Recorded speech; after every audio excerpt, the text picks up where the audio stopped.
So this is Basie.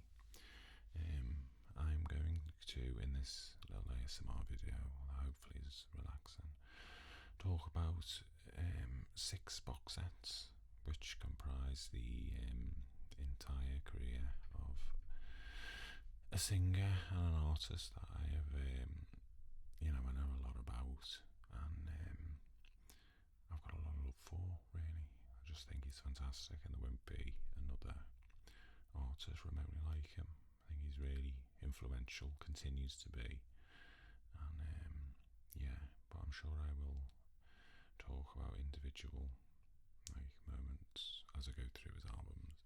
But just some background information, basic information. His real name is David Jones, and he changed his name to David Bowie because of Davy Jones, who was in the Monkees. So he changed his name. He was born in 1947 in Brixton, London, and this is the first set. His first albums in this box set. Now, I paid £80 for this back in 2015, and it's now worth at least 10 times that amount because he only made a certain number of these. But we will go through them, and it's just lovely. It's like really high end the way they've done it. Okay. So we start with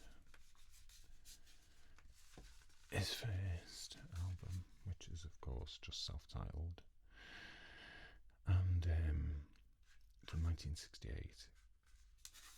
Most famous, of course, for having the song Space Odyssey on it, but there's some other good songs on this.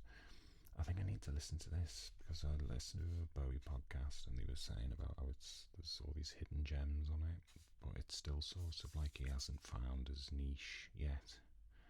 So some of the songs are just a bit forgettable to me, but Letter to Hermione is a classic. Signet Committee, Wild Hard Boy from Free Cloud I really like, but I guess the favourite track has got to be Space Odyssey.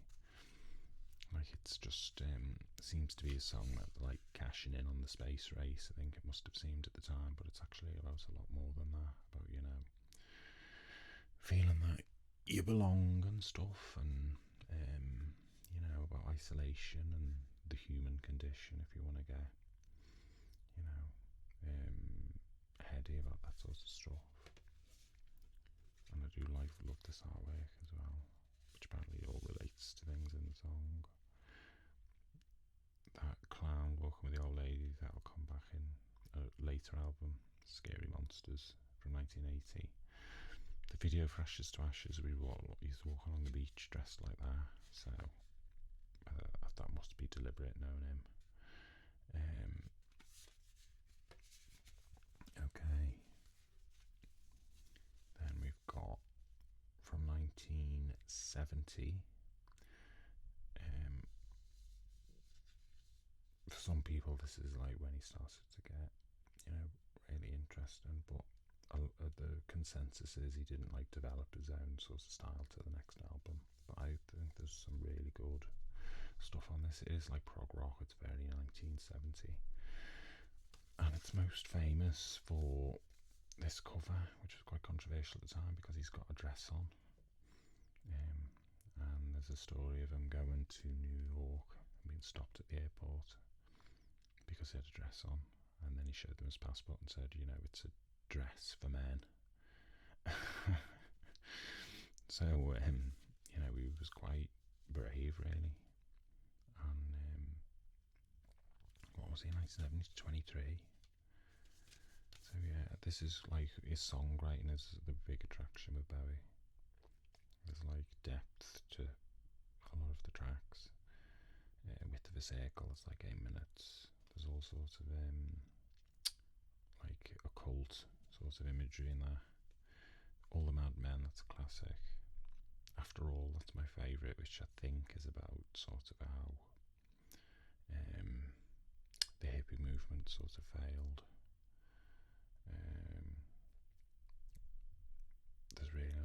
There's a creepy bit in it where it's just like carnival music do do do do do do do do. But I do like that one.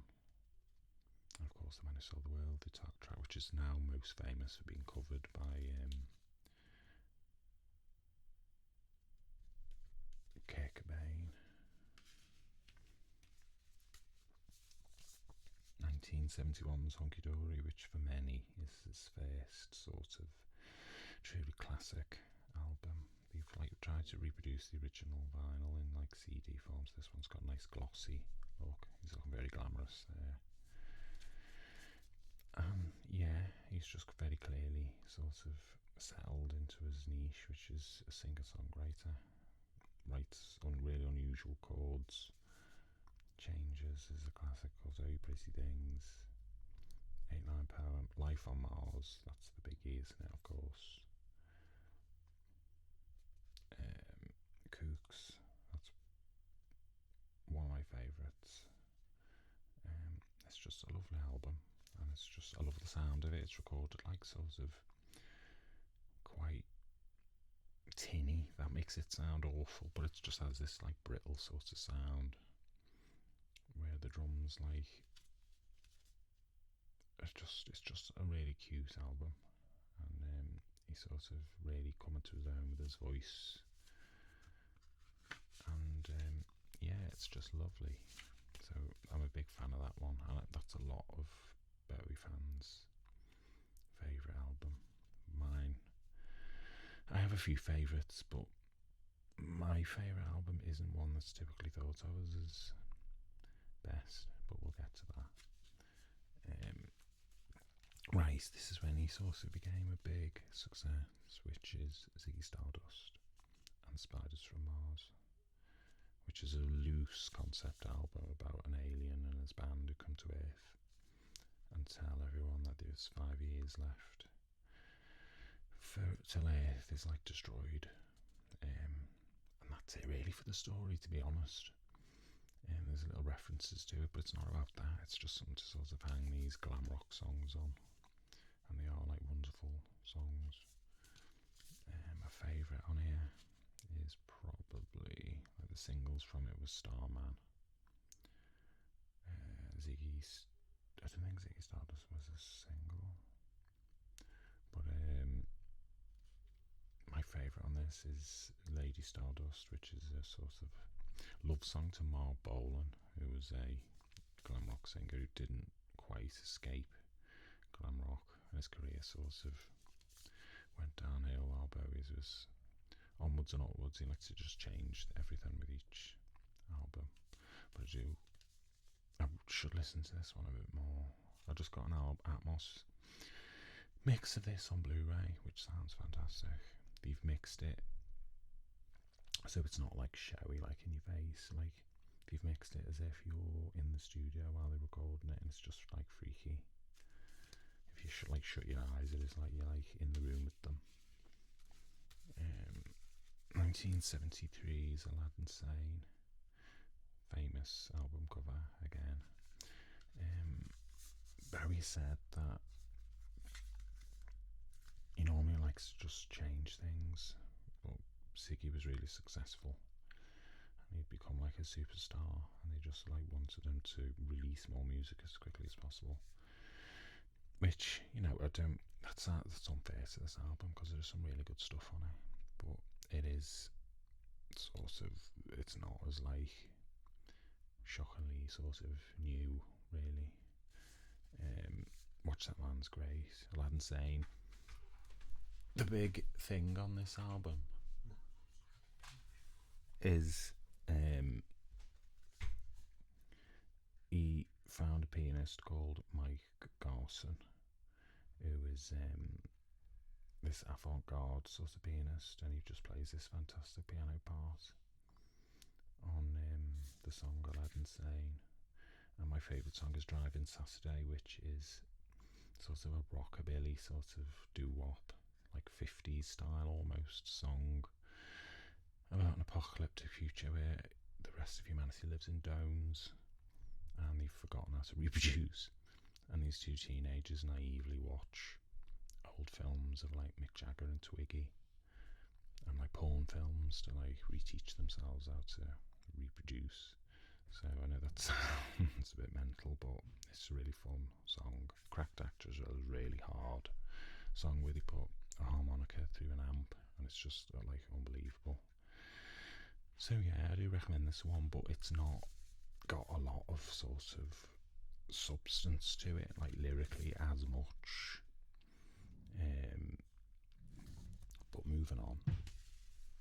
So yeah, here's the next album, also 1973. I think he was at like the height of his popularity really up to this point, and the record company wanted him to sort of capitalise on that. So this was sort of, he said himself that it was like rushed out, and it's a covers album, and I don't really listen to this as much because the interest for me with Bowie is his songwriting, and you know there is some nice stuff on it, like guitar bits and stuff, and Sorrow I think is the favourite, and that was the single. But another famous album cover with Twiggy the model. Sorry about my horrible fingernails, I'm a cleaner, and yeah, believe it or not, I've scrubbed these hands. So if that doesn't interfere with your enjoyment of the video, my grossy fingers. But yeah, I mean, it is what it is. It's got some nice stuff on it, but there's no substance there for me. There are live albums in this set, but I'm not really going to talk about them. I will talk about this live album, which is the soundtrack to a film called Ziggy Stardust and Spiders from Mars that was shot. They shot basically the final Ziggy Stardust concert, and it's most famous because Bowie did not tell the band that he was going to break them up, and he basically says, you know, this is a very important show for us because it's the last show we're going to do. And you can like see the faces of the other band members, and they're just like, well, thanks for telling us. So we wanted to just move on to other things. So I've got a surround mix of this on a Blu-ray, and it's absolutely fantastic. Like the surround mix on it, and I have got a good surround system, so it's very, very loud. And I don't think the neighbours would appreciate if I played that a lot. And there's always just like a little bonus CD in here. This is a 2003 remix by Ken Scouse, who produced the original album. It's not really that different. I don't listen to this, to be honest with you. And in each set there's the recall CDs, recall discs, which is basically all the B-sides and single mixes and stuff from the period that the box set covers, and there's lots of nice stuff on there. They've done like studio thing, but it's just a lovely set. And they do have these booklets. So this is basically, it's like interviews with, you know, producers or, you know, band members, artwork, photographs from the period, or, you know, articles from the time, like press, reviews, just everything you could want to know, really. I mean, with me, I can never know enough about him. I'm just always listening to like podcasts and finding new stuff out. And, you know, it's telling that it's 2026, like 10 years after he died, and they're still finding like songs that haven't been released, and, you know, stories about things he's done and stuff like that. So yeah, that's the first set.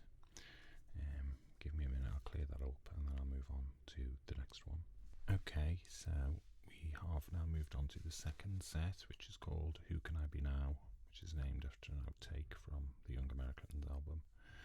And it covers the years 1974 to 1976, so he just split up the Spiders from Mars, a Ziggy Stardust band, and created some really interesting stuff.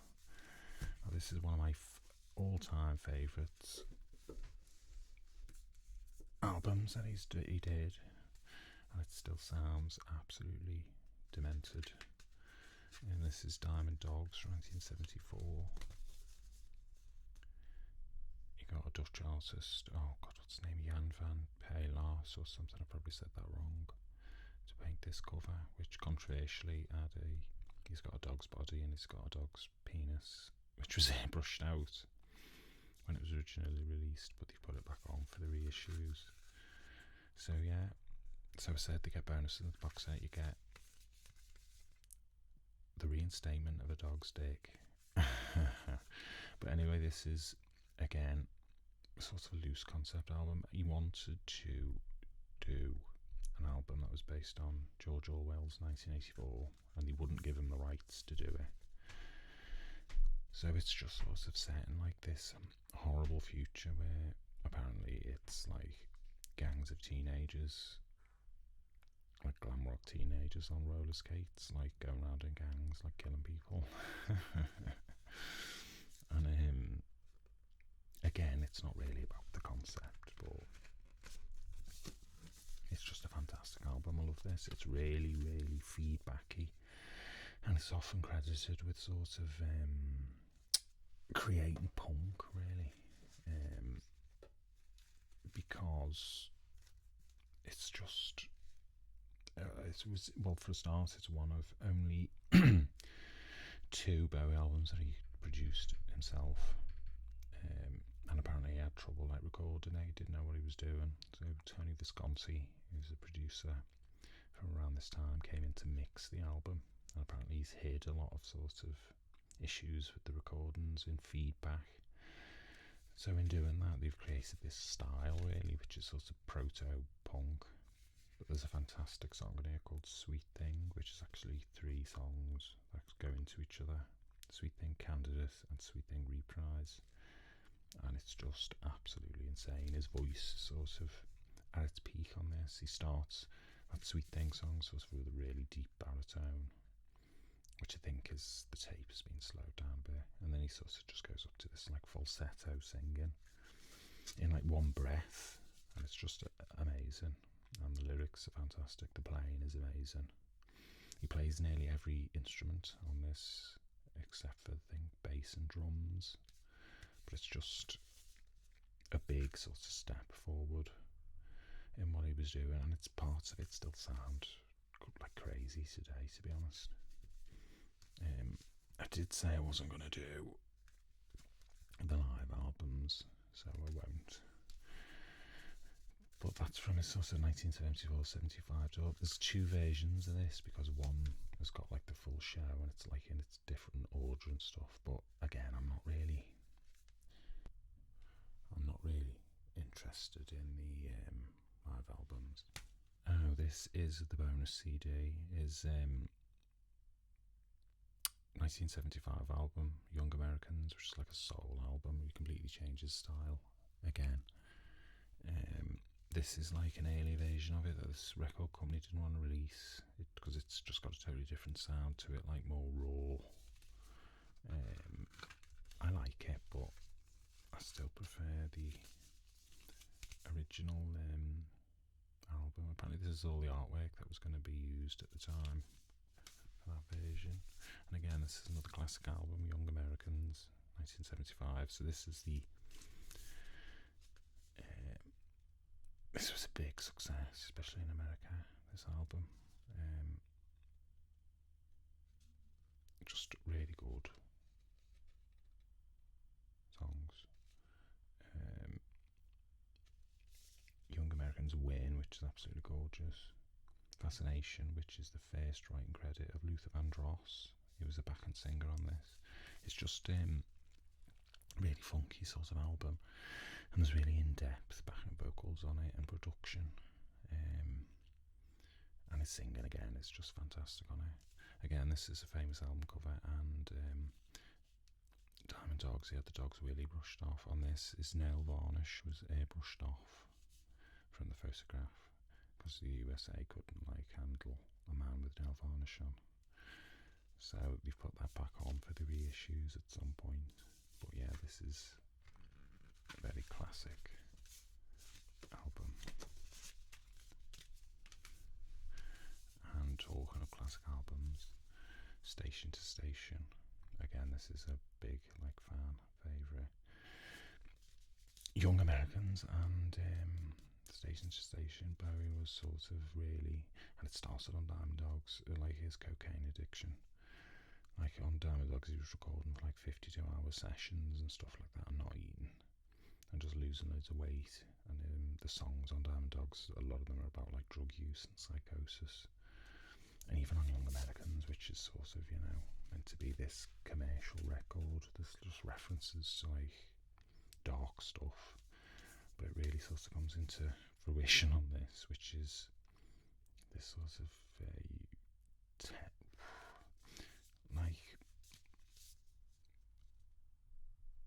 sort of futuristic, like it's sort of like rock funk really. So he's sort of developing his own sort of unique sound. It's just like a David Bowie sound, I would say.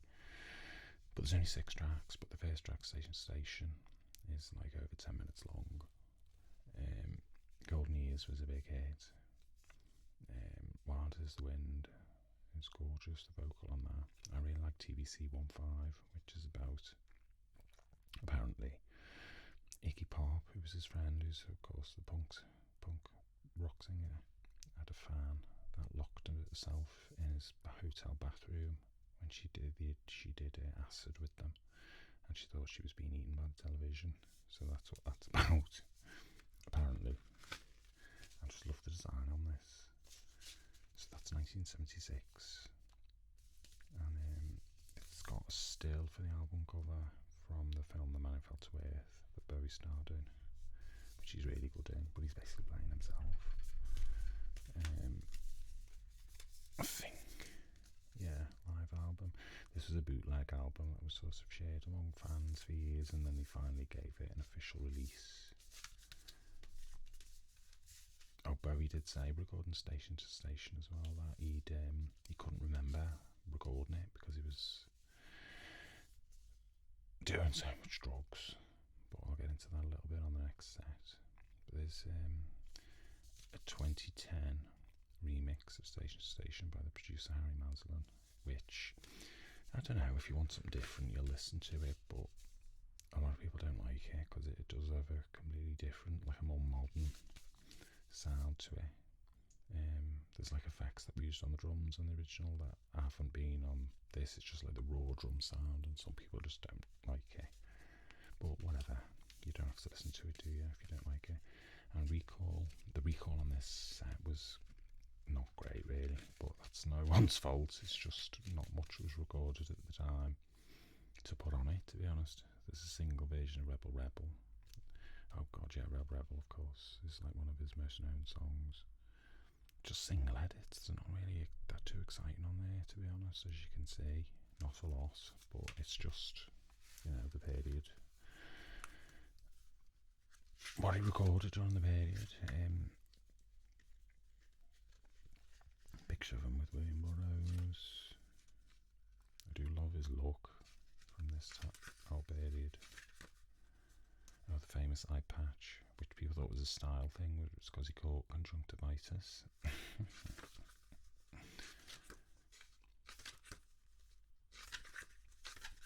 Yeah, just loads of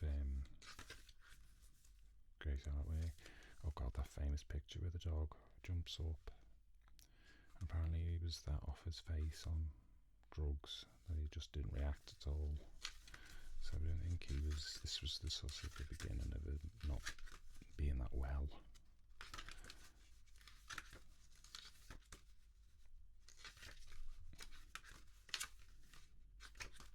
Bowie's crazy handwriting, which is quite similar to mine, which is quite amusing.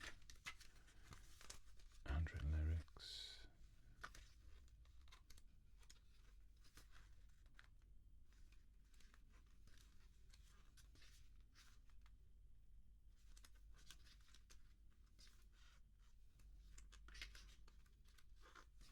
So yeah, there's the second set, and if you'll bear with me, I will guess the third set. this is like one of my favourite periods of his, which is 1977 to 1982. It's called A New Career in a New Town, and again, it's just loads of classic albums on this one. Another favourite of mine, which is Low, which was a complete style change, and a lot of people hated this album when it came out because it still sounds, some of it, like, what the hell is it? It's like futuristic.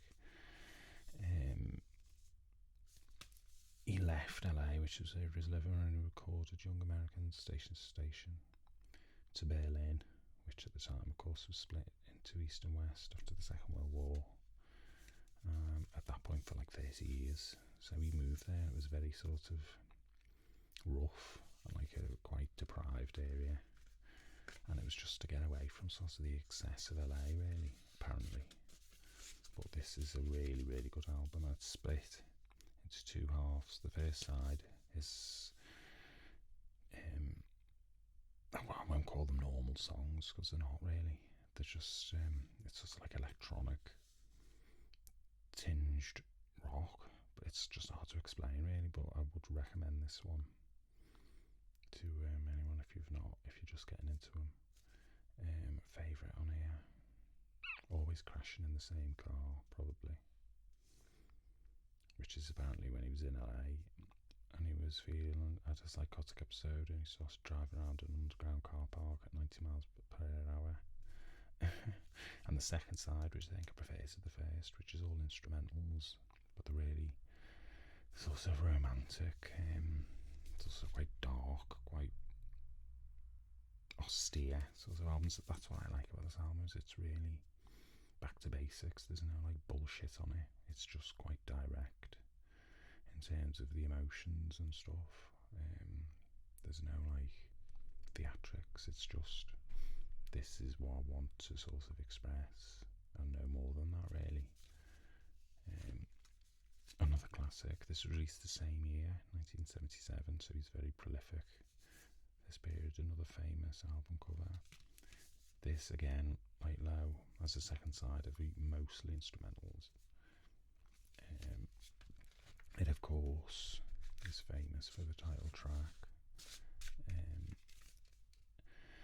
Heroes is actually one of my least favourite tracks on it. I don't know if it's because it's just I've heard it so much. Obviously it's a great song, but there's just stuff that's so much better on it, like Sons of the Silent Age, Blackout, which is fantastic. They got quite a strange guitarist called Robert Fripp to come in and play on these, and apparently there's a song called Joe the Lion where it's just completely improvised. Bowie like makes the lyric up on the spot. This guitarist Robert Fripp, he just put headphones on him 5 minutes after he come in the studio, just play along to this track, just improvise, and it's what's on the record.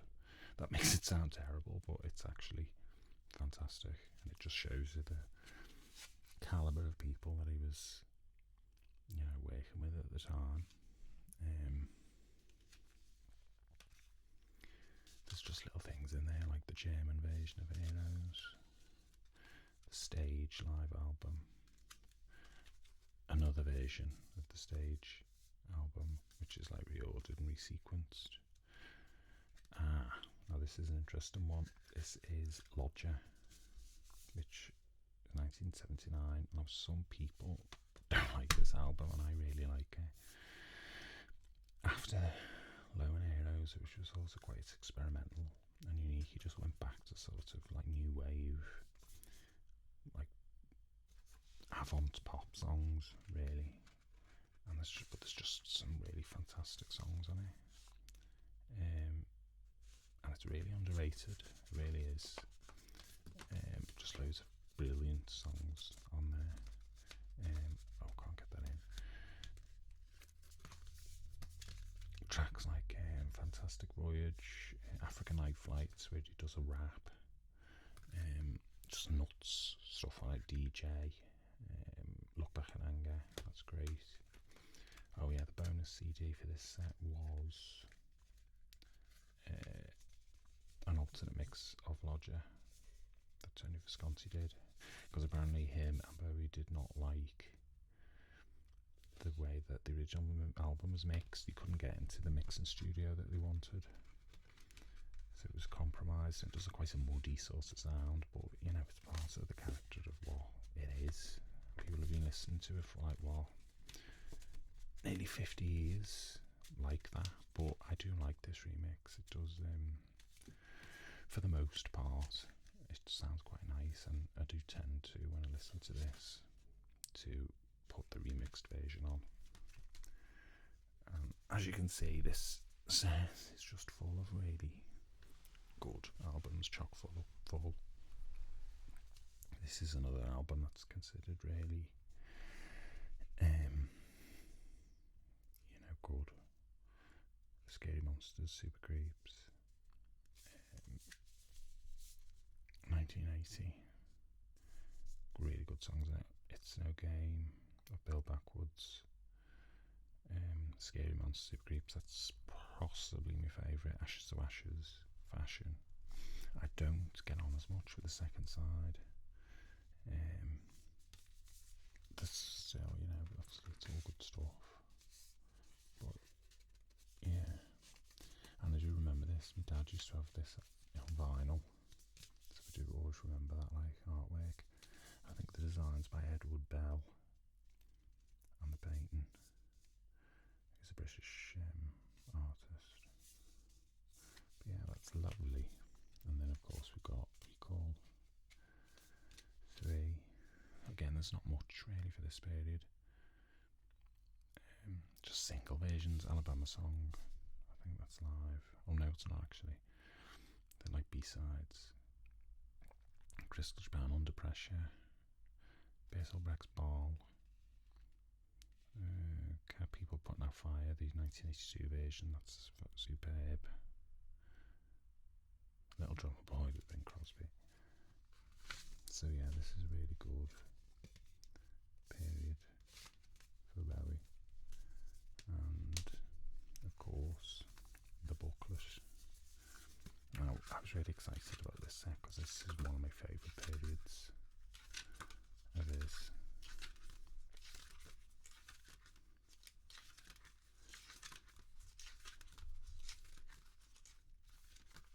As you can see, oops, yeah, just lovely little artworks and things.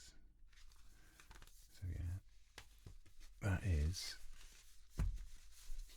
that's it. So we are up to the dreaded 80s for a lot of Bowie fans.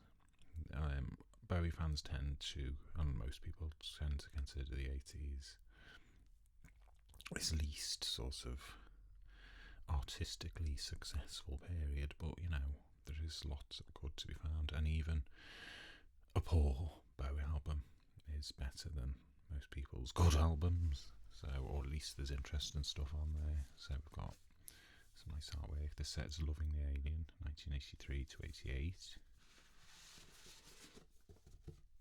And there is some lovely artwork in here from this period. Now this is his most successful album, which of course is Let's Dance. Gorgeous artwork on there. I love the design, and yeah, it's just a really good, fun album. It's beautifully produced by Nile Rodgers. There is quite a bit of filler on this after the hit singles, so it's one of those typical 80s albums where it's all filler on the first half, and then the second it's sort of like they couldn't be bothered. But the song I most like on this is a song called Ricochet, which is like the weirdest song on it. We're talking about like the Welsh miners' strikes and stuff like that, with this like weird sort of funk drum, which is like offbeat, like literally off the beat. But I just love the artwork like that. But he was off drugs at this point and looking after himself, and it was a commercial sort of, he moved record label to EMI, and he wanted to have a big hit for them, so he just wrote really commercial music like Let's Dance, obviously, China Girl, Modern Love. There's other songs in here which is like cover versions, like Criminal World. He re-records Cat People, but the version on here is not as good. There's some little leaflets in here of things. Oh, the Serious Moonlight Tour live album. Ooh, now this is probably his worst album. This is Tonight, which is 1984. And I think he felt under pressure from United to sort of rush an album out to capitalise on the success of Let's Dance. It's got lovely artwork. I always think that when I look at this. Very Gilbert and George. There's just loads of really uninspired cover versions on it, and you can just hear in it the production is sort of too polite and too like middle of the road, and you can just tell he's not interested. He's sort of lost his way a bit, really. But just look at the art, like all the artwork on it is just lovely. Little flower thing, and I love that colour blue. But there's still some good stuff on this, like Loving the Alien. Tumble and Twirl was quite fun.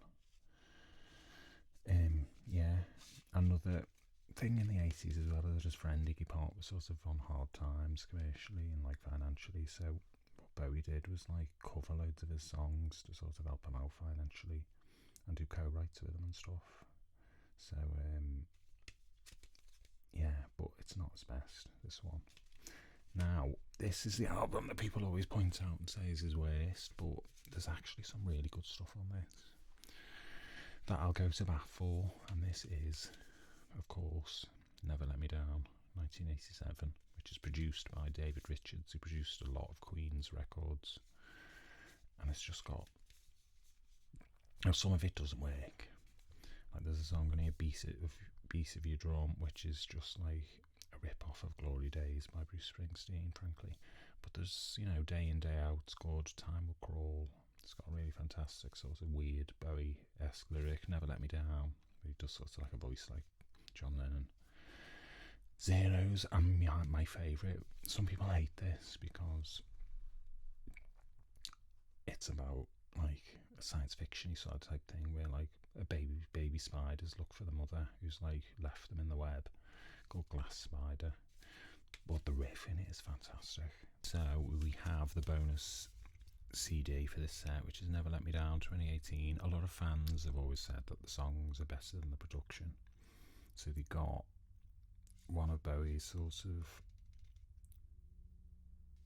studio engineers to remix the album and like re-record drum parts and guitar parts and give it this like string backing with like a little string quartet, and it just doesn't work for me.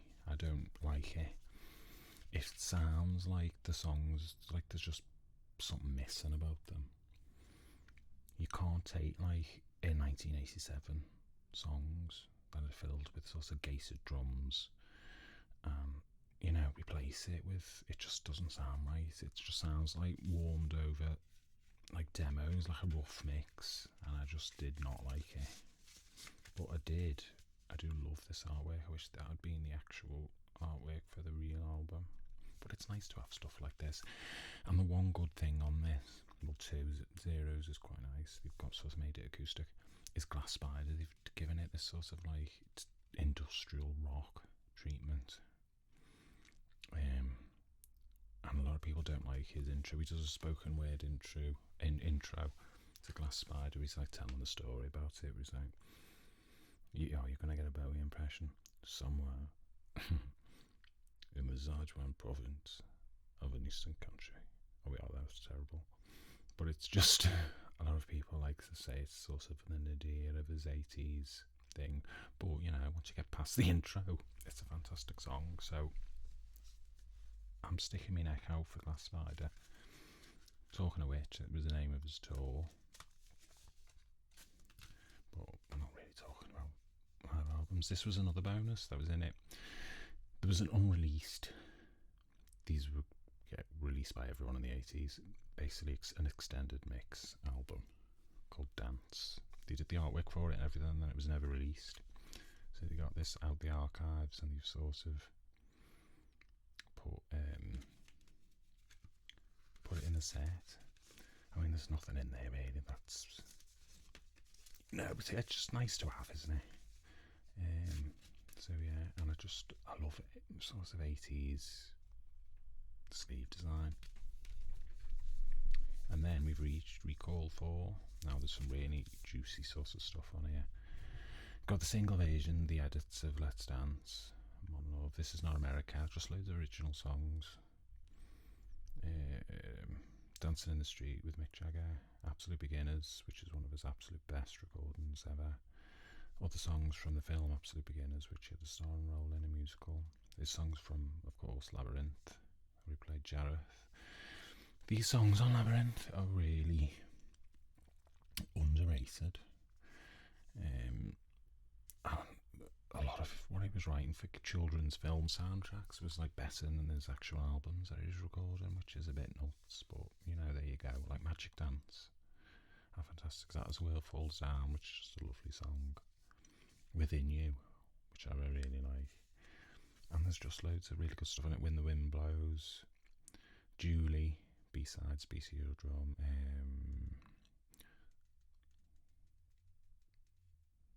it's just great, yeah. And there's some live ones with Tina Turner.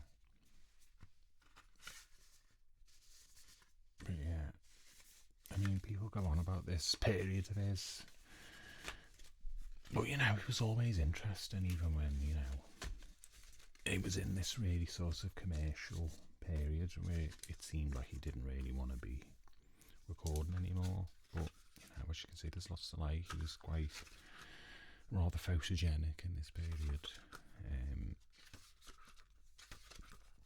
Nile Rodgers, it is a beautifully produced album. Let's Dance, I have to say, like pristine, and it sounds even better on these sorts of remasters that they've done. A little bit about Tonight. There's even good stuff on Tonight, but you can just tell he's sort of phoning it in a bit. And I am a Never Let Me Down defender here.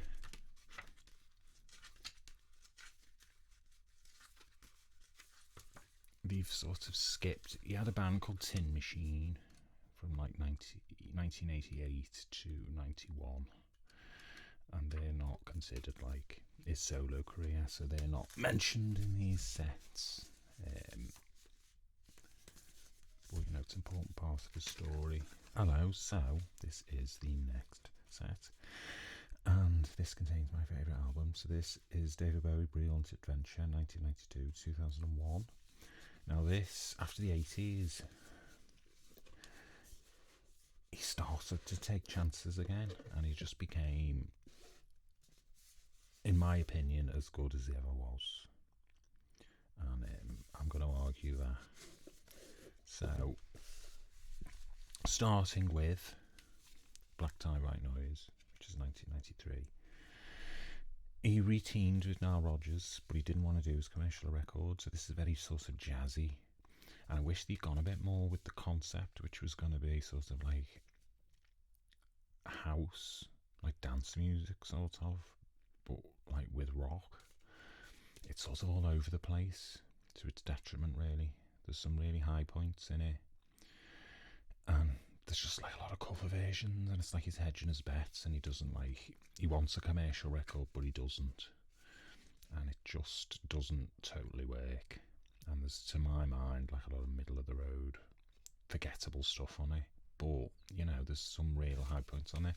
There's my favourite, which is Looking for Lester, which is a instrumental, and it's called Looking for Lester because oh no, I can't remember his name. Oh yeah, Lester Bowie is his name. He's a famous saxophonist that they wanted to record for this, and the story goes, it's called Looking for Lester because they couldn't find him anywhere.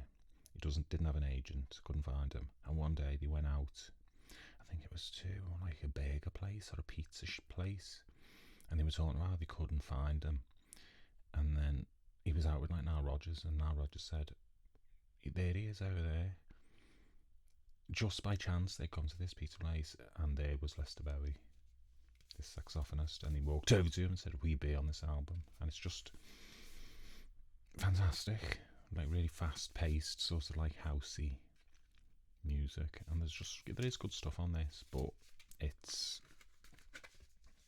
you know, we have moved into the sort of the CD era now. I mean, look at that, just lovely artwork, and there's good stuff on Black Tie White Noise, but it's not one that I spin very often. Unlike the next one, which to me is a really underrated album, a really, really important album, which is The Buddha of Suburbia. Now, this disappeared without trace at the time it was released because it was mismarketed. It didn't have this cover. It had a cover of like a still from the BBC show. Basically, The Buddha of Suburbia is a book by Hanif Qureshi. Probably said that wrong, which is about a sort of like mixed race, like Asian father, white mother, like what it was like to grow up in the 70s, and a big part of it is sort of like he's a fan of David Bowie, and the writer said when it was getting turned into a BBC television serial, just said to David Bowie, "Will you let us put some of your music in it?" And Bowie said to him, "Well, why don't you let me do original music as well?" So he said, "Oh yeah, go on." So he's provided that, but this is the misunderstanding with this album. That soundtrack music that he made is not what's on here. What he did, because there was just like no stakes at all, is took the soundtrack music that he made and extended it and sort of slowed it down and experimented with it, cut it up to make new songs. So this is a Bowie album. It's not a soundtrack album, which is what it was mismarketed as, and it's just forgotten, and it's fantastic.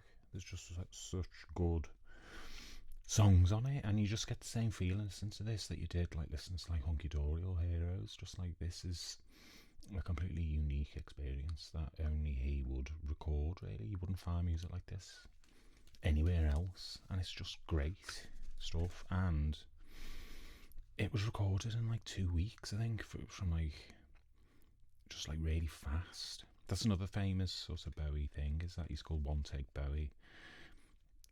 Producers will say, "Oh yeah, go in and do your lead vocal," and he'll do it in one take usually. There'll be little overdubs and stuff, but this is such a good album. And the title track, Buddha of Suburbia, which is the only song that actually appeared in this form in the serial, is a really good song. And just the whole album, he's just aware of his past, and there's references to all his past in it, and people he knew, and techniques that he's picked up, and that will lead actually to the next album, which is my favourite. I have talked about this, my favourite Bowie album. If I was put on a desert island, this next one, I was told you can only have one Bowie album, this would be it. And it is growing in stature, and again, it's underrated. It is 1995's Outside, which is, to me, it's my favourite of his albums, because at the time people were sneering about how he's just trying to jump on the industrial rock bandwagon. 9 Inch Nails were making stuff like this, where it's like, it's basically got a loose sort of story, like a concept again, and everyone sort of jumped on that, like, oh, it's pretentious. It's no more pretentious than Ziggy Stardust or Diamond Dogs was, and I would say that this album is sort of like Diamond Dogs for the 90s, and just look at the design on it.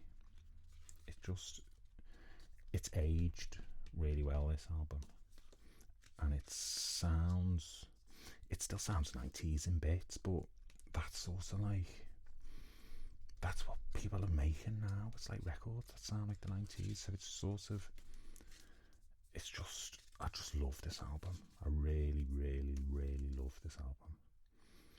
It's his longest album, 75 minutes, and there's little segues on it where I like pretend to be characters and stuff. But don't focus on story, it's just something for him to pin mood music on. And he got back with Brian Eno, who was someone who helped him make the Berlin albums like Low and Heroes and Lodger. but it's just, this is, seriously listen to this with just an open mind and just open your ears, and just songs on it like No Control, where he's just got this gorgeous vocal where he like sings in this sort of like open-throated way, like he's in a musical or something, just like really sincere, but it's camp. And he knows, like at the time people were saying, you know, do you not think it's ridiculous that you know, doing a interlude where you're pretending to be a 14-year-old girl who's being murdered? And like, yeah, obviously he does. So, you know, it's just great stuff on it, like Hello Space Boy, and it's just some of the hardest music that he's made. And, you know, at the same time, the most challenging, really, because some of it, people are just going to go, what the fuck is this? But it's just great. It's just lovely, lovely stuff. I have not been to Oxford Town. That should have been a single, really catchy. My favourite track on this one, I like We Prick You. I'm Deranged, it's got to be, which is this sort of like jungly, fast-paced, like sort of techno rock. It's hard to describe it really, but it's just got this gorgeous singing voice, which is it's a bit deeper and a bit like richer with age, but it's just one of my favourite albums of his in terms of his singing and just the creativity that's on display. I'm really going in on Outside because it's my favourite, but it's just like stuff like they'd improvise for like, they had 52 hours of like improvisation, and then they like edited the backing tracks into songs, and then they went back and wrote more songs, and it's just, he had one of the best bands at the time. Mike Garson on piano, Gaylan Dorsey on bass, Carlos Alomar on like rhythm guitar, oh god, Sterling Campbell I think on the drums. And it's just great. Like there's a bit on Hello Space Boy where apparently Brian, you know, the producer had said to the drummer, just hit the drum as hard as you can. It doesn't matter if it breaks, we'll just replace the drum. So you can hear him really giving it to these drums, and there is a point where like the drum breaks, and you it's just loads of moments on that. So that is very, very recommended. And then we go on to another underrated one, which is Earthling, 1997. Now, a famous album cover again, the Union Jack coat. People again took the piss out of him because he was 50 at this point. Like, you know, this is your midlife crisis album doing, you know, drum and bass. And it's not a drum and bass album. It's no more a drum and bass album than Young Americans was a disco or a soul album. It's always been he's taken a style or a genre. You know, just have a little vape. And then like applied his own sort of, put it through his own viewpoint, like shot through his sort of like prism. And it's just, the songwriting on it is fantastic. And that's the thing that we have to come back to, is it doesn't matter if it's like jungle drums, you know, skittering all over the place from left to right. It's the songs. If the songs are good, it doesn't matter if it's a ska song or it's got a ska beat or, you know, whatever. And I believe there's a drummer on this, quite young, I think he was 19, called Zachary Alford. There's a picture of him there, who apparently was famed for being a fast drummer. So there's drums on this that you would assume was a drum machine, like, and it's him. And it's just got really, really good songs on it. And it's a really hard album. This is probably his hardest album. I would definitely say so. Spits a bit of the border on my heavy metal, and it's just a fantastic. It's just the same band from Outside, more or less, and it's just great. You just can't, like, Little Wonder is just, I love that song, absolutely love it. Oh, I don't know if you heard me tell me there. What's my favourite song? Probably Little Wonder or Battle for Britain, The Letter. But it's just great. So yeah, Earthling fan here, definitely. And people need to stop being snobby and saying, you know, I'm not listening to it if it's got jungle on it. You know, like the Rock Dinosaurs, this is just like a pure David Bowie album, and it's the second of 2 albums that he produced entirely himself. So it really is just pure Bowie, this. So you need to get on that one. Now, unfortunately, things do go a bit, not downhill, but it's just a very bland album. I remember this is the first Bowie album that I bought, I think, as it came out at the time. So, it's just, it's all like sort of guitar led and like folk sort of rock. Yeah, it's written for like, it's about like middle age, really, he said on record. And in terms of like the tracks that I like, Thursday's Child is lovely, Something in the Air, Survive is nice, Seven's lovely, What's Really Happened's fun. My favourite track, I think, is New Angels of Promise, which I think people don't like, but I do. It's just got this lovely sort of sampled, like, oriental, like koto sort of thing run through it. That's just lovely. So, you know, it's, as I said, there's no such thing as a bad Bowie album. I think this is another live one. BBC Radio Theatre. Now this was a bonus CD with this one, which is Toy. In 2000, he went back and recorded some of his pre-debut album, sort of 60s songs. Yeah, Virgin just refused to release it. They wanted new content, but I mean, it's not amazing. Again, I think the production on it is a bit bland for me, so it's not something that I listen to a lot, but you know, again, it's nice to have it. And then of course we've got Recall 5, which has got some really, really great stuff on it. Just lots of like soundtrack stuff he did, single edits, Nothing to Be Desired, Outside, outtakes. There's a really good remix of The Man Who Sold the World. That's like a techno sort of thing. And yeah, there's just loads of lovely stuff on there. And of course, the book. Now, this is, as I said, like one of my favourite periods of his. So there's some really nice stuff in here. And then, as you can see, it's all like designed lovely. As I said, he played like characters for outside. So yeah, very creative guy who's going to be much missed.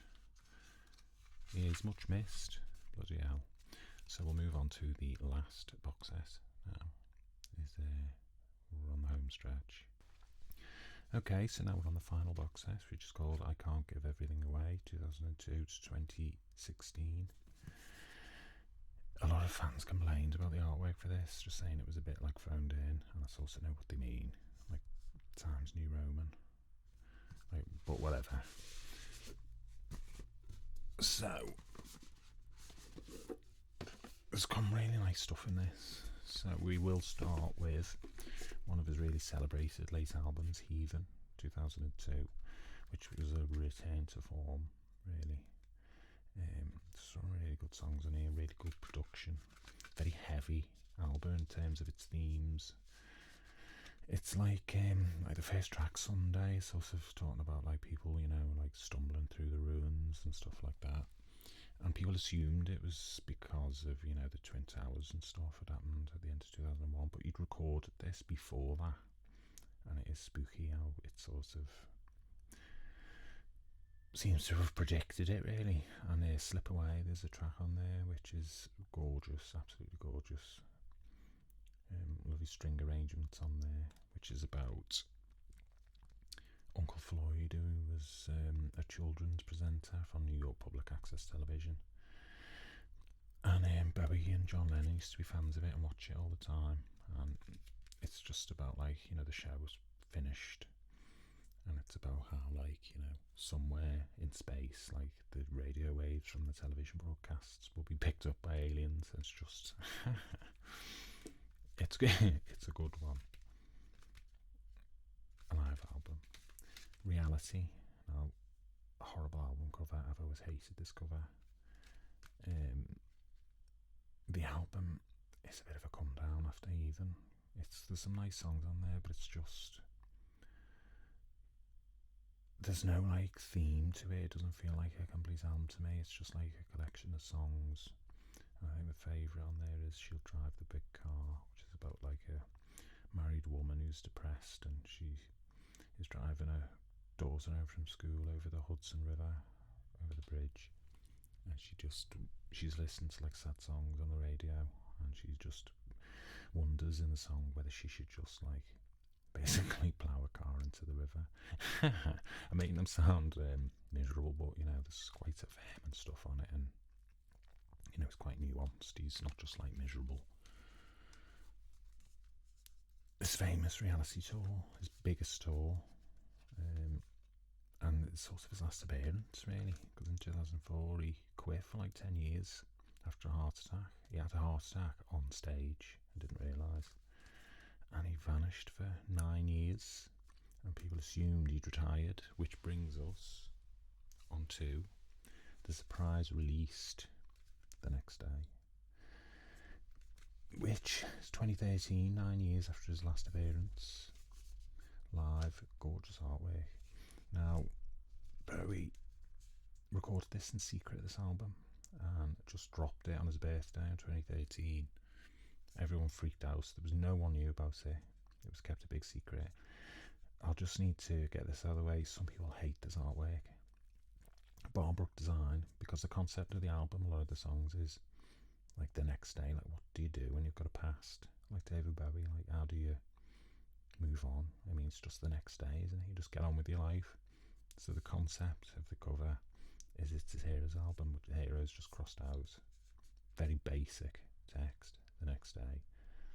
It's just basically the cover is expressing the sentiments of the album, which is you can't escape from your past, but you just carry on.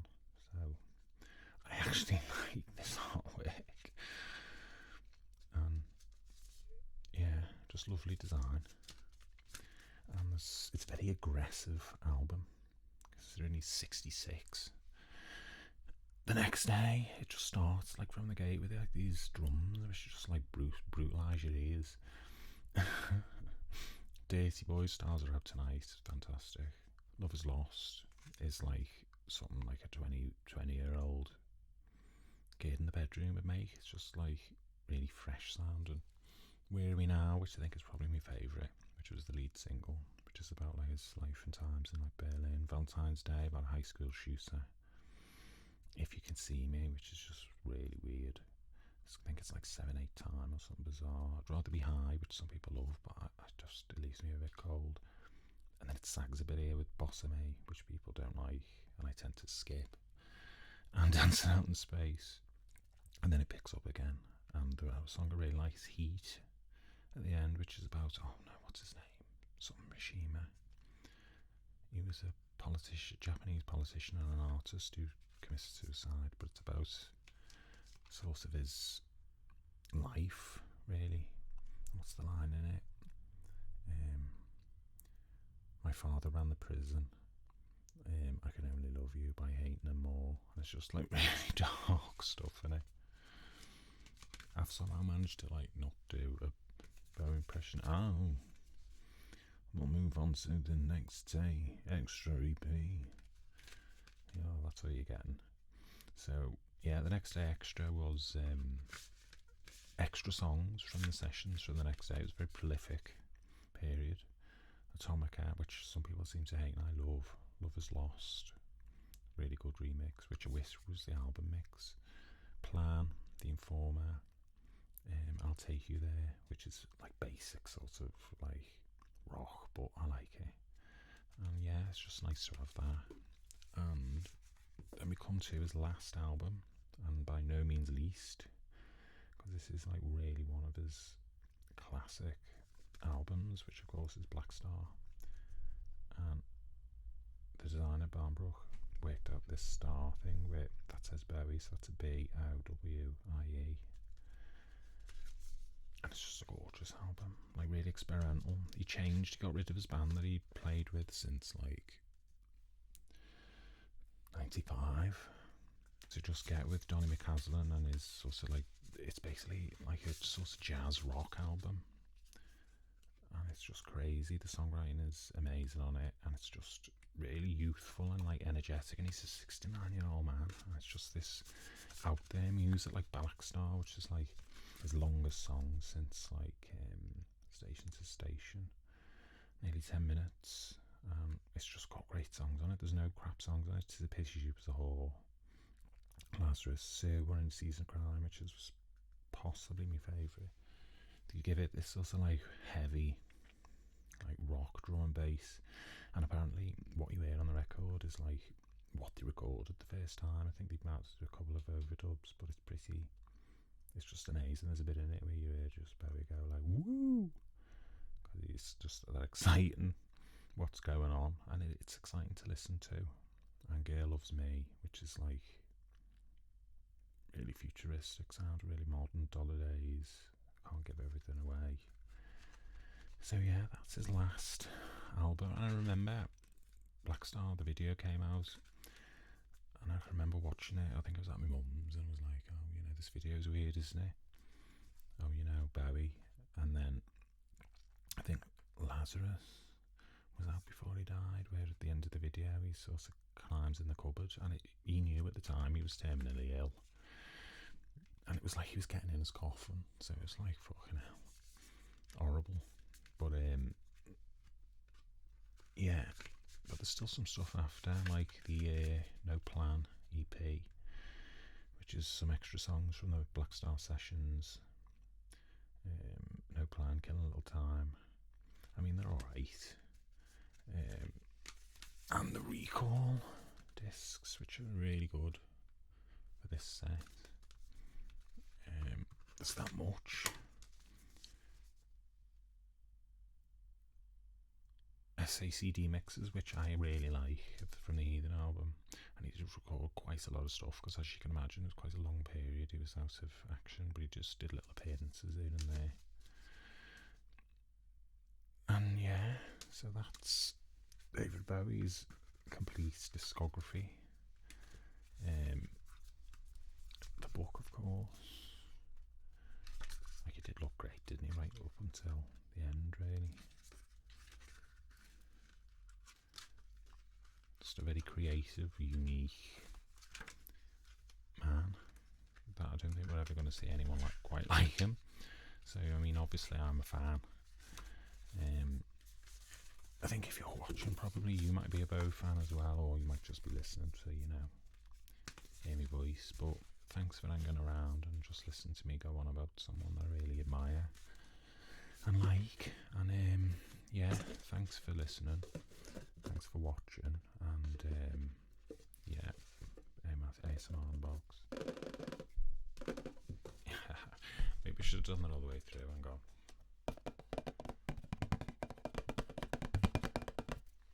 Oh well, a bit late now. I hope you enjoyed this. Thanks for listening. This is Bertie. Okay. Bye. Oh, Dave wants to say bye as well. Bye.